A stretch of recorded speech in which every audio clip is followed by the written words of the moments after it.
On the Jacob Beer Show today, I am so happy to have on somebody who I admire, Rik Emmett, who is the former lead singer of one of the best bands, in my opinion, Triumph. How are you doing today?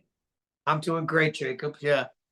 Well, first off, I appreciate you joining us. Let's just kind of get started. Where did your love for music all begin? Um, when I was a kid, and I lay this out in my memoir. The whole idea of music in my life came from my mom, who sang in the choir and she sang to the radio, and so singing was a part of our household. And when I was a little kid, she started dragging me off to choir practices at the church, and I was a boy soprano singing in the church choir, and I also sang in the school choir at school, and then ended up sort of going to the all city choir stuff. And so it started with that. And we didn't have an instrument in our home. We didn't have a piano or anything. We didn't have a lot of money. But my grandfather brought me an old guitar that he'd rescued from a closet of his sister. So I guess my great no, no, let me think about this now. My grandfather's sister, I don't know what you call that.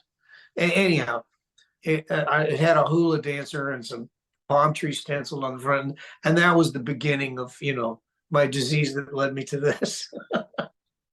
Interesting. And of course, we'll get into what your favorite guitar is behind you in a little bit. Take me through. What was it like being a big part of the uprise of such a big band? You've had a lot of killer songs with that band, as well as on your own. What's it like, going from the bottom to the top? You mentioned you were not very rich growing up. So what is it like kind of going, there's so many bands and only 1% can make it to that point where they can tour and make money and do it for a living. What's it like building that? Well, I mean, in my memoir, one of the things that I say is that it's kind of hard to recognize what the box is from inside, and uh, everybody's going to have a different sense of what the bottom and the top is. I don't feel like I started at the bottom, because the Triumph thing, when they asked me to join the band, my other two partners, Mike Levine and Gil Moore, when they asked me to join, they already had a really strong conception of what this band was going to be. And Gil had a booking agent's license, and he was already a general manager of a band operation on a certain level. It wasn't the bottom. And then very quickly, as a bar band in the Southern Ontario area, and we were playing high school concerts and stuff because that market existed in the mid 70s. And we got a tractor trailer truck, and we had all this equipment. So we were, as Larry Gowan says in our documentary, the lead singer from Styx, Larry says, those guys were declaring themselves above the pack. And that was always a big thing about Triumph. It was always declaring itself, in a hyping kind of upwardly mobile kind of way. And I was along for this ride. It was a fantastic thing. So it never felt like the bottom. Although, having said that, still in about 1978, my wife and I were using our credit cards to go buy our groceries. We were using credit because there wasn't a lot of money coming in as we were trying to move up and get to the point where we got an American record deal and all of those kinds of things. But to answer your question in a short way, I'll say, because I did write a memoir that's like 290 some odd pages, which is essentially answering your question in an in-depth kind of way. But when you're on a ride like that, when that thing starts to happen, it's surreal. And you're just kind of, fortunately, the guys that I was in the band with had this a sense of humor we could share. And we had a Three Musketeers kind of attitude in the early going. And we'd all be looking at ourselves sometimes, like when the shit would hit the fan and it would be not good and it'd be horrible. We'd just be going, isn't this something? This is crazy. This is just surreal. And it's a roller coaster, because the next minute something could happen and you're going, whoa, isn't this great? Again, surreal. Like, to be playing large venues and in front of thousands and thousands of folks, and to have my songs on the radio, and I mean, that's a kind of a surreal thing. It's real in my life that I had that, and it was a great blessing. It's amazing to be able to talk to you, a young guy that says, hey, I discovered your music and it's a big part of my life. And I go, wow, like other generations are finding their way to my tunes. So that thing, that evergreen quality that's in the songs, that's a kind of a really wonderful thing. But it, in a way, it's also, it's a gift. It's a weird, surreal kind of thing to, that I have this luck, that I have this good fortune. And I never want to feel, I never want to lose that sense of good fortune, because uh, it helps you have the spark of what life should be like, no matter what bad things happen. There's also really, really amazing, great things that every day, that can happen. You just have to remain open to them and receptive to them. For sure. And going back, of course, when the big album Allied Forces dropped and you're going all over the world, what was that like? You're flying all over, not just in Canada, not just in North America. Um, what's that experience like when you realize like, okay, I'm not just performing in front of 500 people, like I'm at a festival and there's 100,000 people here. What is that feeling like? And are you more nervous taking the stage than when you first started and you were in backstreet clubs? I wouldn't say that. I wouldn't say that I was more nervous. There's more things that can go wrong. The more complex a production becomes, the bigger the stage, the more factors you're kind of dealing with. But, you know, part of being a pro is that you rehearse and you practice and you get road managers and stage managers and roadies and people to help you ensure that you're going to be able to give the performance that you want to give and are expected to give, and et cetera, et cetera. Which is not to say that, we played the heavy metal Holocaust once in England, and half the PA wasn't working when we went up. And I'm thinking that might not have been uh, uh, an accident. That might happen. Those kinds of things might happen on purpose when they're going, yeah, we don't want this band to upstage us. Let's make sure that they have technical difficulties, that we won't have when we get on headliners. And that kind of crap would happen all the time. But no, I wasn't nervous. And I think part of it too was that it's kind of like, you were saying to me earlier before we started this thing that you ran cross country and stuff. And so if you're a bit of a jock, you have an understanding of what that performance mentality is like. When you're going to compete, then you're just going to have a mindset. You're going to bring it. You're going to do it because somebody shoots off the gun and the race starts, and you better be able to bring it. And so when you're doing concerts, whether you're doing them for 50 people in a bar or 50,000 people like, it doesn't really matter.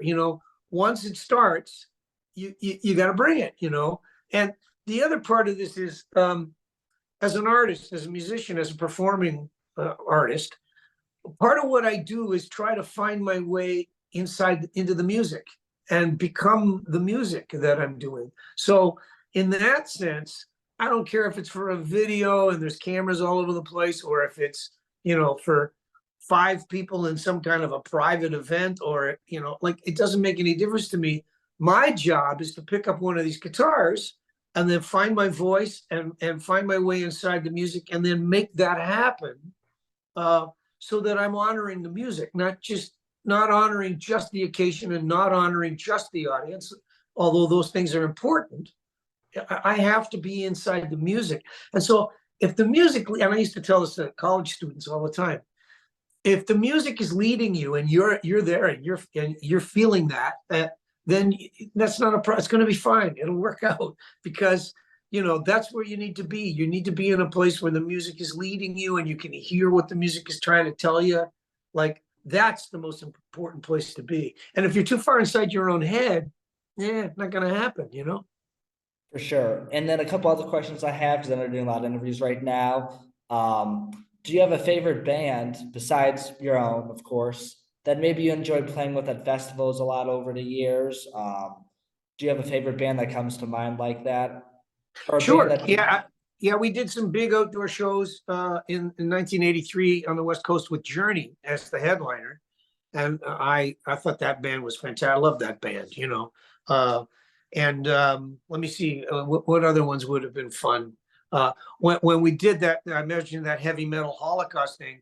Ozzy's band. I'm not keen on Ozzy, but Randy Rhoads was the guitar player in the band at the time, and that band had Randy on guitar, Rudy Sarzo on bass, and Tommy Aldridge on drums. And that was a tremendous rock band. They just sounded, really, really, and they played great. And Randy Rhoads was otherworldly good. So that was pretty cool. Let me see. We did an outdoor show once with ZZ Top in Florida, and always liked, Billy Gibbons and ZZ. They're a pretty hip band. Yeah, I'm trying to think. We once had AC/DC open for us in St. Louis, Wow. and that was just a weird. We had a number one song in the market at the time, and the promoter said, "Well, try if you got all this junk, all this stuff, cop car lights and used car lights and flash pots and flamethrowers. Well, AC/DC doesn't have any of that stuff. Well, so we'll put them on first, and then you guys can go on after with all your stuff." And AC/DC was not happy to have to open for us, but an incredible rock band, like one of the classic rock bands that's lasted forever. So that was it was cool to be on a show with them. So there's a few examples. Interesting. So yeah, no, definitely. And would you say going now to instrumental stuff behind you, of course, is a lot of guitars. We talked briefly before you came on. Do you have a favorite guitar behind you? Yeah, yeah. There's a few here. I'm going to point some out. So I'm blocking the way to the Les Pauls. The Gibson Les Pauls are sort of there, and then the Telecasters are over here. And I sort of have this thing. Now I have a custom Tele. It's not in this section of my studio. It's over in the other section, and that's kind of my favorite guitar at this point. So I would have to leave the camera in order to go get it, and I'm not going to do that. But All good. suffice to say, it's like kind of a butterscotch looking Tele with a black pick guard.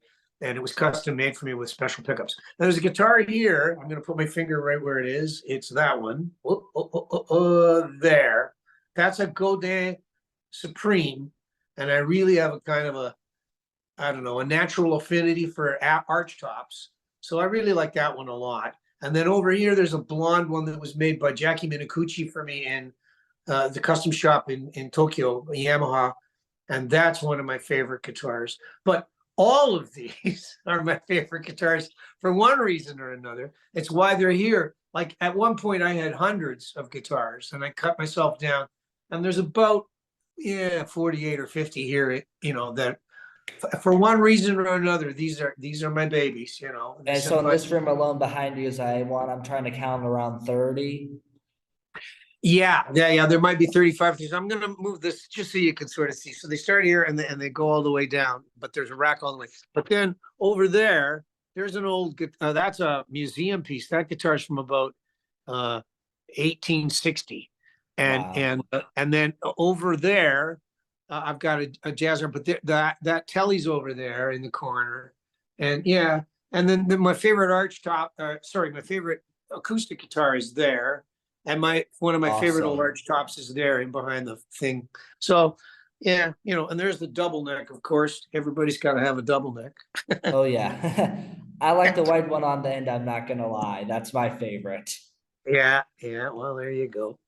And then just a couple last things, of course. You've toured all over the world, had number one hits. What would you say your advice would be to people? Of course, let's just be real. Not everybody can make it like that. It's incredible that you've been able to do that. So congratulations. It's like being the quarterback in a Super Bowl. So what would your advice be to somebody since a lot of college kids listen, in the age of 18 to 24, what advice would you have for somebody like that? Somebody coming out of high school or somebody coming out of college, what advice would you give them?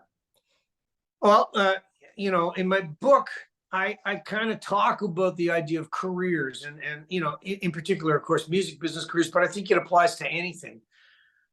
For your own personal happiness in life, I really think that you have to be finding yourself. That's part of the journey, and you're trying to be the best of person of yourself that you can be.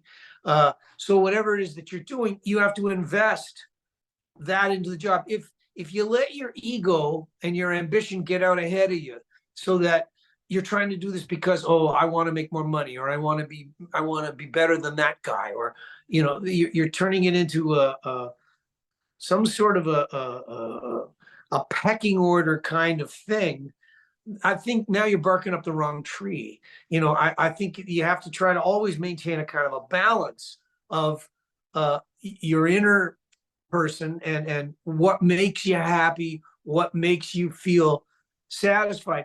And it may not be a monetary thing. It may not be oh, I got a bullet on the charts. Like I always had a kind of a mixed feeling about those kinds of things. Like obviously they were important. You're hoping that the record company is going to do a good job of marketing and promotion and make it so that you're getting lots of ads and heavier rotation at radio stations so that your chart numbers are going up, and of course selling, all of those kinds of things. But part of it for me was always, and I used to tell this to students all the time, songwriting students, music students, try to put something in your work that's the stuff that money can't buy, because that really is the most compelling human thing of all.